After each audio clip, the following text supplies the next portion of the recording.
చూపించండి. లేస్తే అబద్ధం, లేస్తే బూతులు, లేస్తే బెదిరింపులు. అరే మన సోదరుల్ని ఆర్యవ సోదరులు కావచ్చు, వ్యాపార సోదరుల్ని ఎంత బెదిరింపులు అంటే ఆంజనేయులు గారు మేమున్నప్పుడు ఎంత గౌరవం ఉండేది. ఈ రోజు అసలు గౌరవం ఉందా? బెదిరించడం చందాలే పీఠం, ఇంత బెదిరింపులతో చేస్తే ఎట్లమ్మా? కాబట్టి ఒక్కసారి ఆలోచన చేయండి. కేంద్రంలో మోడీ గారు మరలా పదవి కాబోతున్నారు, రాష్ట్రంలో చంద్రబాబు గారు ముఖ్యమంత్రి కాబోతున్నారు, శ్రీకృష్ణదేవరాయలు గారు ఎంపీ అవుతారు, జీవి ఆంజనేయులు గారు తప్పనిసరిగా ఎమ్మెల్యే అవుతారు.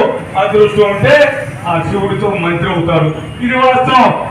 జనసేన అండ, పవన్ కళ్యాణ్ గారు అండ, పైన మోడీ గారు అండ, ఈ నియోజకవర్గంలో ఉన్నటువంటి ముస్లిం సోదరుల అండ ఆశీర్వాదం జీవి ఆంజనేయులు గారికి ఉంది. ఈ సందర్భంగా మనం చెప్తున్నా, ఒక్కసారి గమనించండి.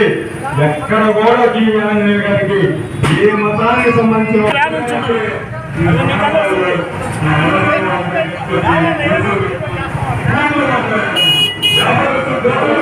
జనాలు ఉండే వెనక వ్యాన్ ఉంది చూసావా?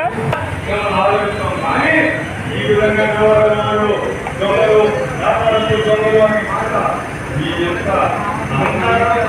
వాళ్ళ చిల్ల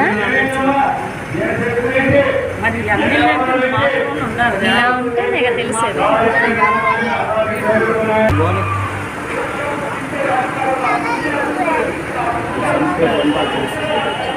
సన్ ప్రూఫ్ అని మిర్రర్ పైకి లేచి మనం పైన నుంచోవచ్చు.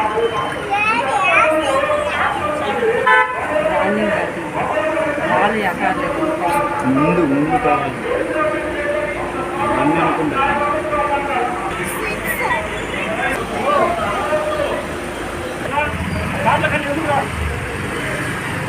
కార్లకెళ్ళి ఎదురురా అంటున్నా.